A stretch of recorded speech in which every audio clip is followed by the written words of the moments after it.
Hi. Good evening. I hope that you are doing well this evening. I hope that you are doing well this evening. And thank you for joining me tonight. Thank you for joining me tonight. Tonight, we are going to be discussing one of my favorite books of the past year. It is a book that I have previously mentioned in passing on the channel, and one that I would like to recommend to each and every one of you out there. So tonight, we are going to be giving that book a quick glance.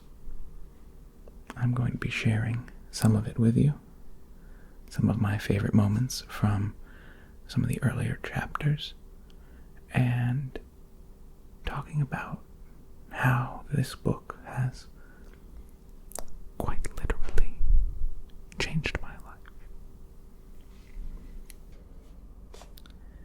The book that I am referring to is The Artist's Way. The Artist's Way. The Artist's Way by Julia Cameron.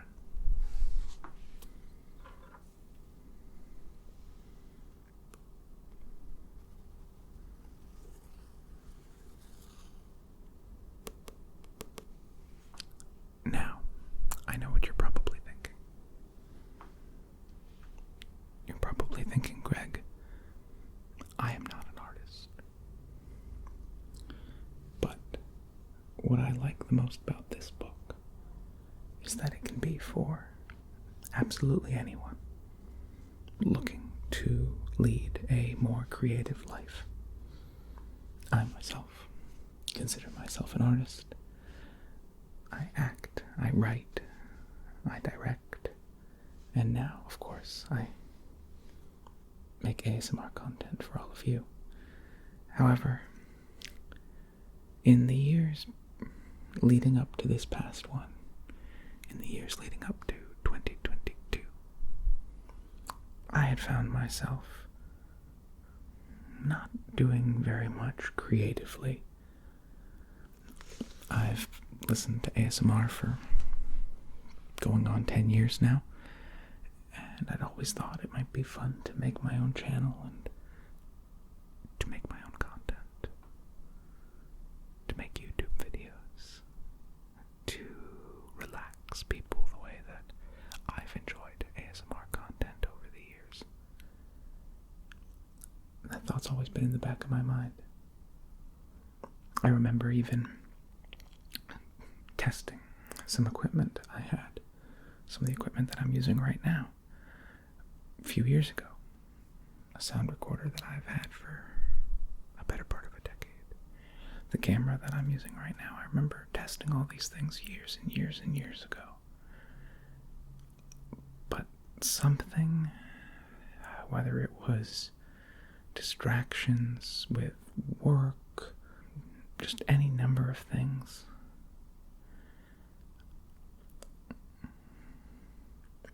but there was something about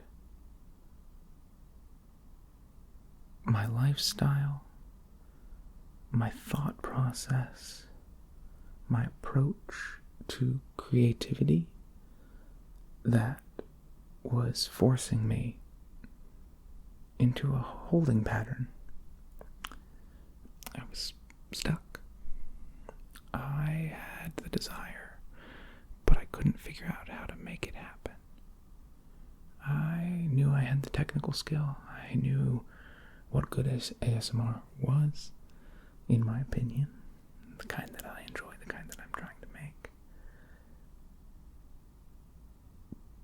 But I couldn't do it. Now, this was me 3+ years ago. And instead, I was in a bit of a rut. I I wasn't being very creative at all. I had fallen into the doldrums of my day job, found some success there, a career, but also it was not the work of my soul. And my creativity shriveled, I think is the right word. It really wasn't being nurtured at all. I wasn't really doing anything creative with my time. And about a year ago, just through happenstance and a few recommendations, I kept coming across a book called The Artist's Way. And after a while, it had been recommended enough, and I had recently gotten into the habit of listening to books on tape or audio books in the car on my drive to work. So I said, what the heck, I'll give it a try. This video, Find Time to Mention, is not sponsored by Audible. This video is not sponsored by Audible. And I remember listening to the first chapter and driving to work, and I parked my car and I just sat. I didn't want to turn off the car. I didn't want to stop listening to the book. But I had to go to work. I listened to it on the way home that day. And when I got home, I put on some headphones and I finished the book in one day. And then a few months later, I went out and I bought the physical copy as well.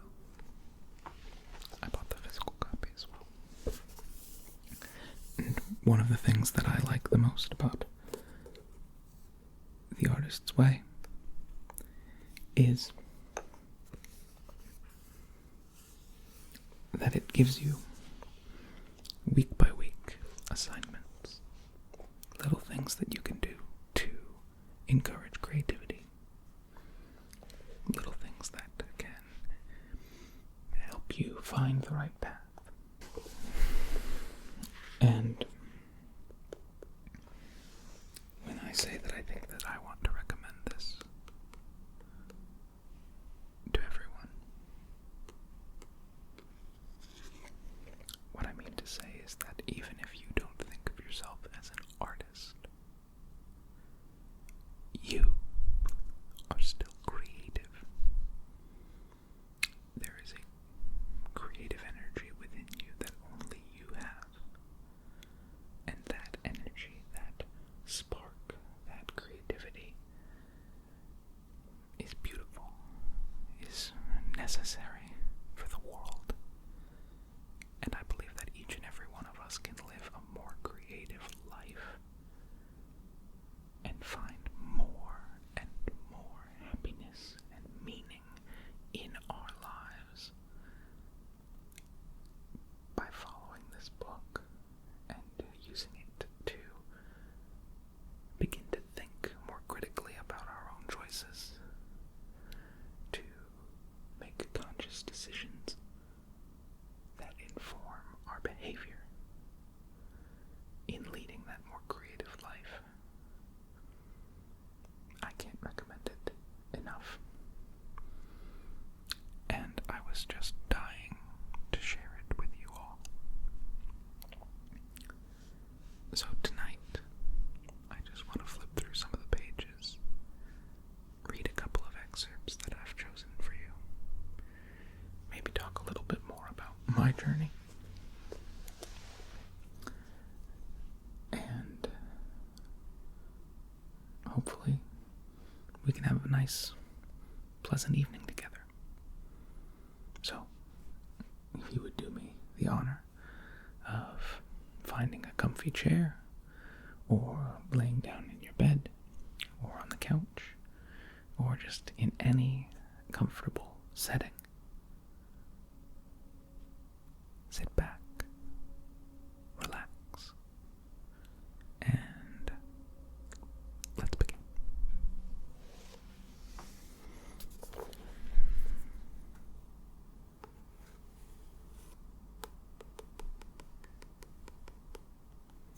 The Artist's Way by Julia Campbell.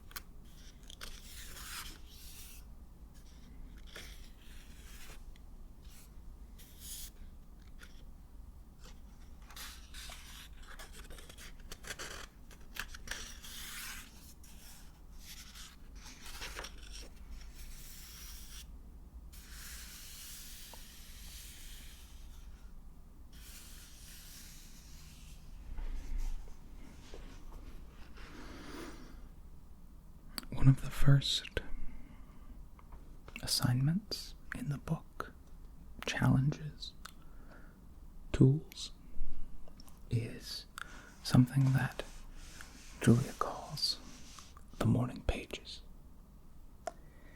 Now, the morning pages are meant to be, right when you wake up, 3 pages of longhand writing.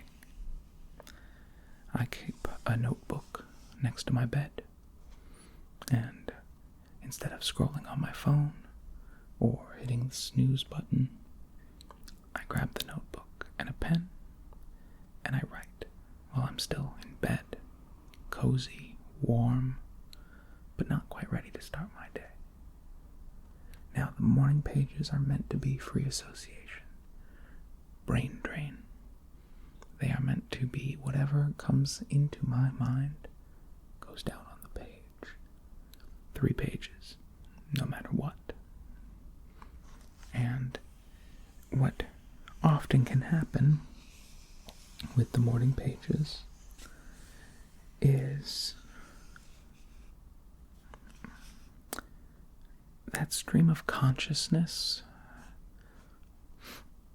often illuminates quite a bit what we're thinking about, what we're worried about, what we're hoping for, comes out in those moments if we let it.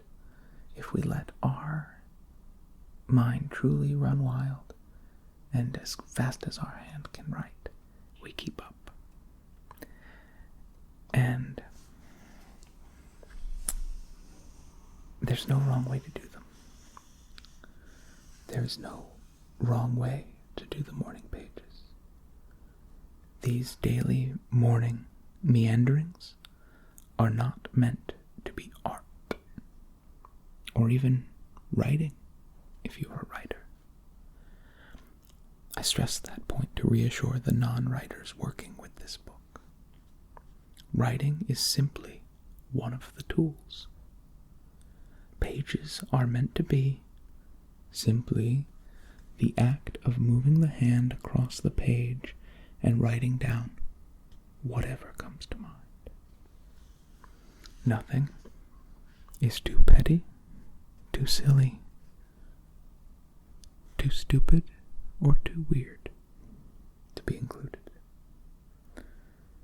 The morning pages are not supposed to sound smart, although sometimes they might.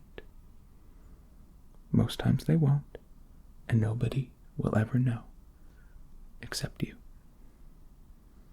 Nobody is allowed to read your morning pages, except you. And you shouldn't even read them at first either. Although occasionally colorful, the morning pages are often negative, frequently fragmented, often self-pitying, repetitive, stilted, babyish, angry, or bland. Good. All that angry, petty, whiny stuff that you write down in the morning stands between you and your creativity. Worrying about the job, the laundry, the funny knock in the car, the weird look in your lover's eye. This stuff eddies through our subconscious and muddies our days. Get it on the page.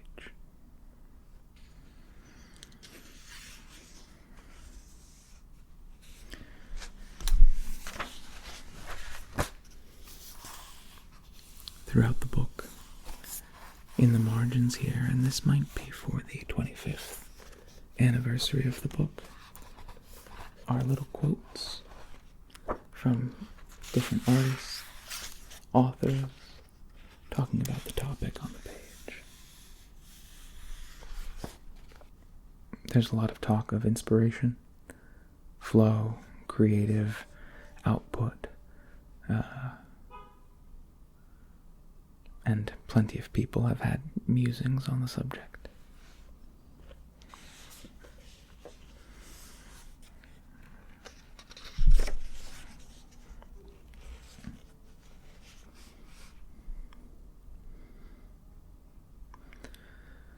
A lot of this book is focused on recovering the artist within, the creativity within. And a lot of this book is framed as tools to help one reconnect with something that maybe they've lost. There's a quote on this page here.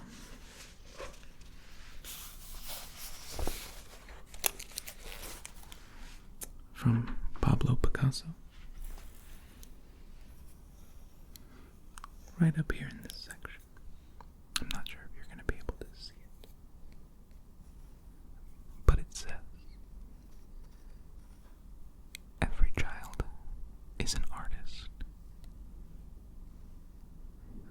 The problem is how to remain an artist once he grows up."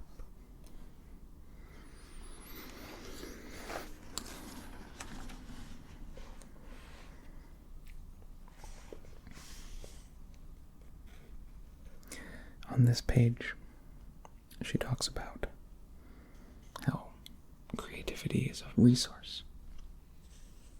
Just like any resource, we need to make sure we are supplying ourselves with what we need to draw from it.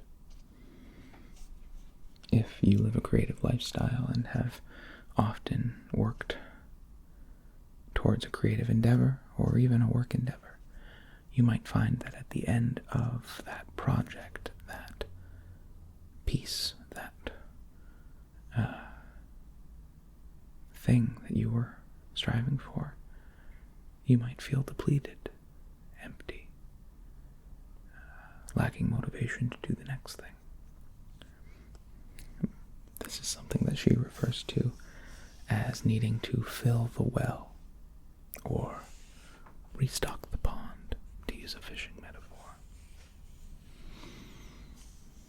Restocking the pond and filling our well can be anything at all, but something that helps us replenish that creative resource within. Something that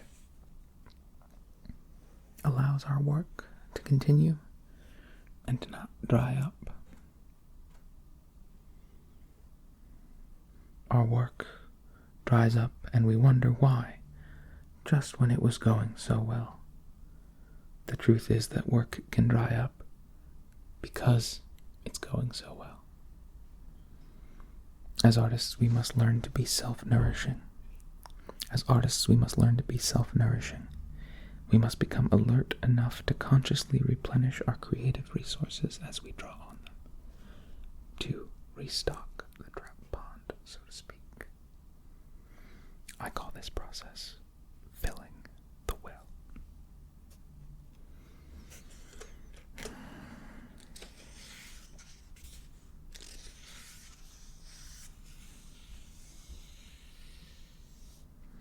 Now, the book is broken up into a series of weekly projects. Week 1. Recovering a sense of safety.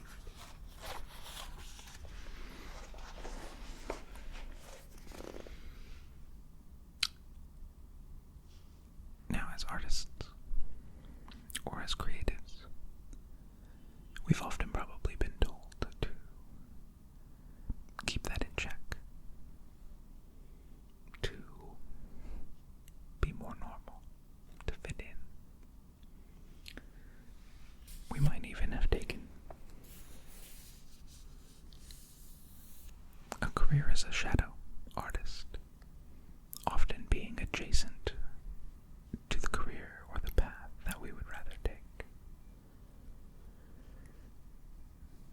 In Chapter 1, Week 1, we address our shadow artists.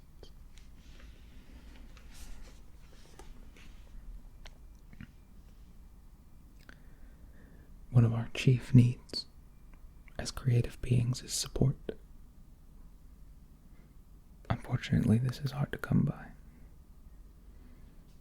Ideally, we would be nurtured and encouraged first by our nuclear family, and then by ever-widening circles of friends, teachers, well-wishers. As young artists, we need and want to be acknowledged for our attempts and our efforts, as well as for our achievements and triumphs.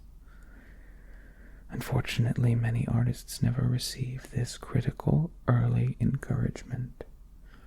As a result, they may not know they are artists at all.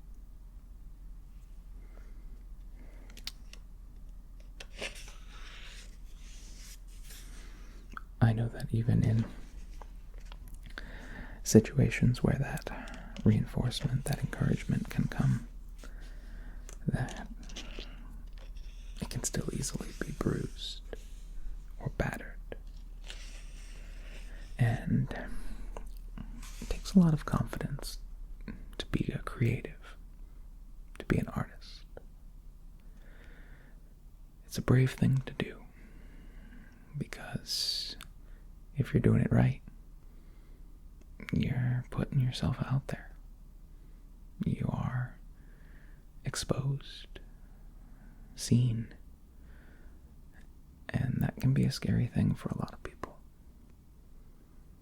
So, I can certainly understand why people would maybe avoid that feeling of being seen, of being heard. But I think that using the tools in these books, using the tools in this book,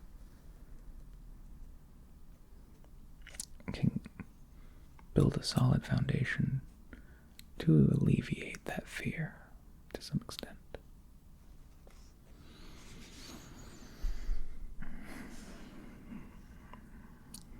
Along with shadow artists, in this first week she talks about core negative beliefs. She talks about our creativity being blocked. I think of this as the little voice in the back of your head that tells you everything wrong with everything you've ever done. That little voice is the enemy.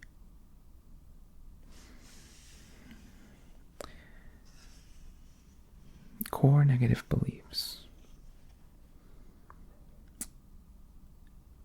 Most of the time, when we are blocked in an area of our life, it is because we feel safer that way. We may not be happy, but at least we know what we are: unhappy. Much fear of our own creativity is the fear of the unknown. If I am fully creative, what will it mean? What will happen to me and to others? We have some pretty awful notions of what could happen. So rather than find out, we decide to stay blocked. This is seldom a conscious decision. It is more often an unconscious response to internalized negative beliefs, core negative beliefs.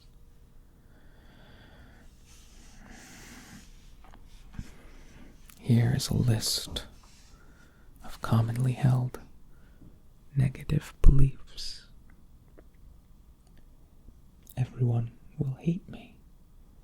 I will hurt my friends and family. I will go crazy. I will abandon my friends and family. I don't have good enough ideas. It will upset my mother or father. I will have to be alone. I will do bad work and not know it and look like a fool. I will feel too angry. I will never have any real money. I will get self-destructive and drink and drug or sex myself to death. My lover will leave me. I will die. I will feel bad because I don't deserve to be successful. I will only have one good piece of work in me. It's too late.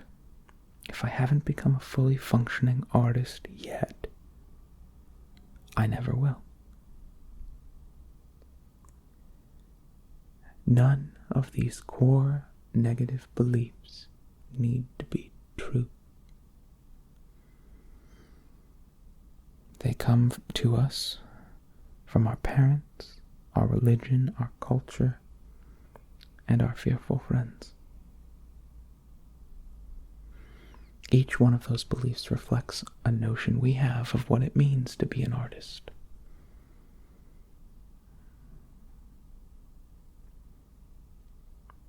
Negative beliefs are exactly that. Beliefs, not facts.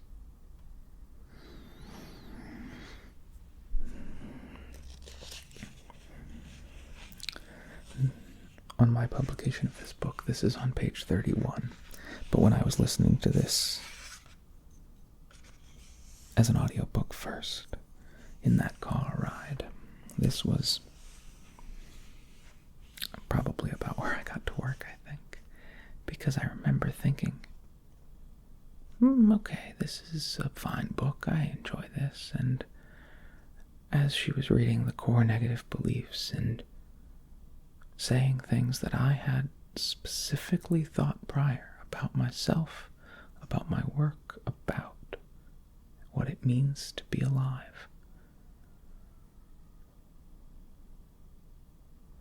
I realized that I was truly blocked, that I was stuck,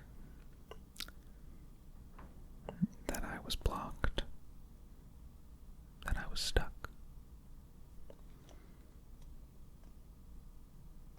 And that's when I knew that this book was going to do wonders.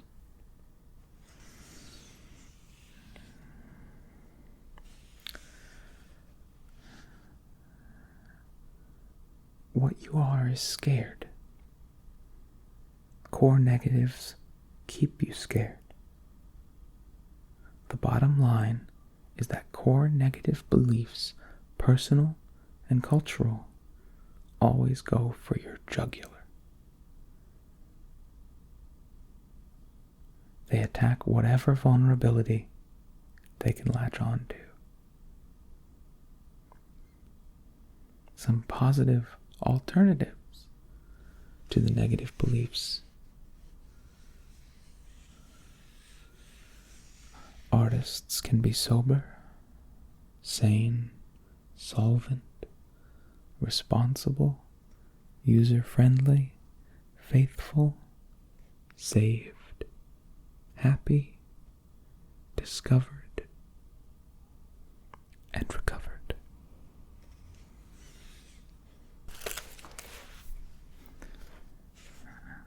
The last section that I want to leave you with,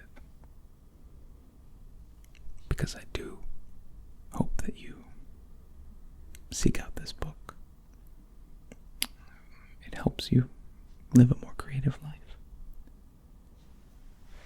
It's the section right here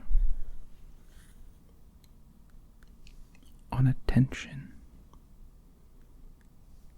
Attention, attention.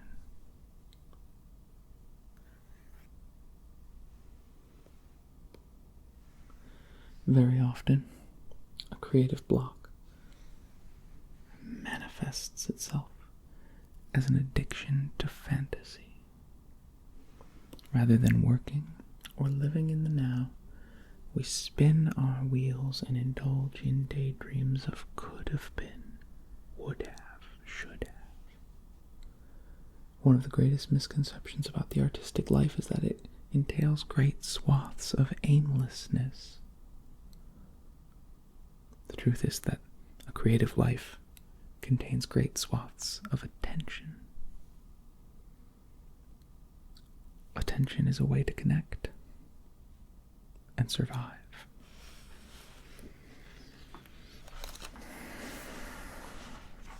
She talks about the gift of paying attention, being present in the moment. Just be here, right now. How quickly we're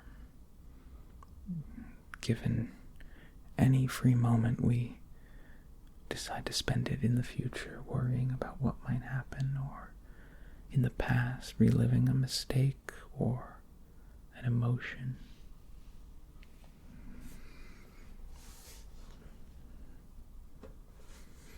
I didn't really have much of a plan for this video.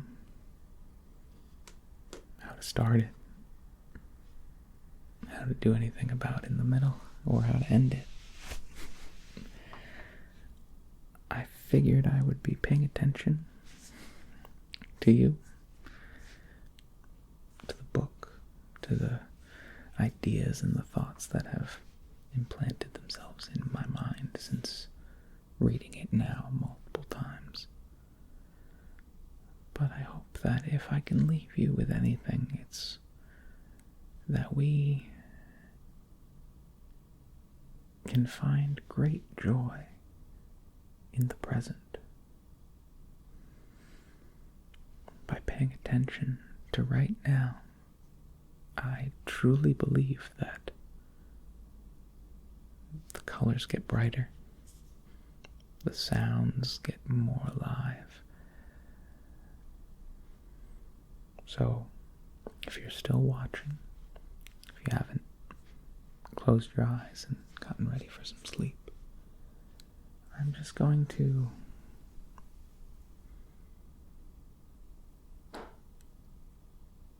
do some gentle hand motions.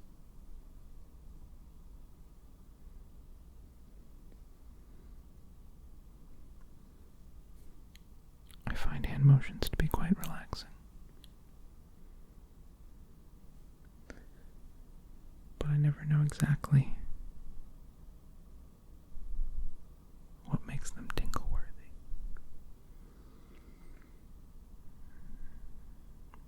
So maybe we can find that out together.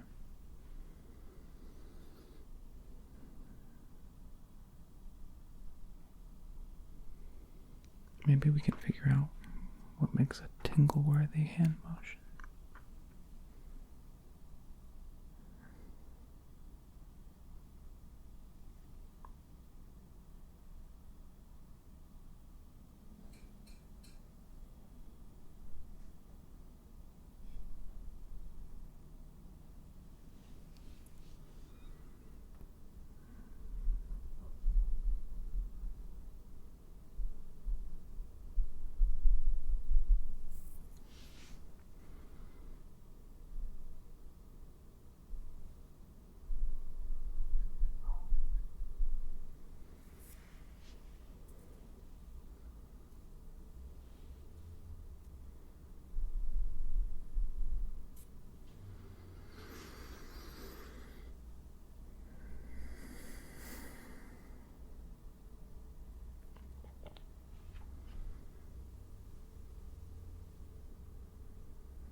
I hope you have a great rest of your night.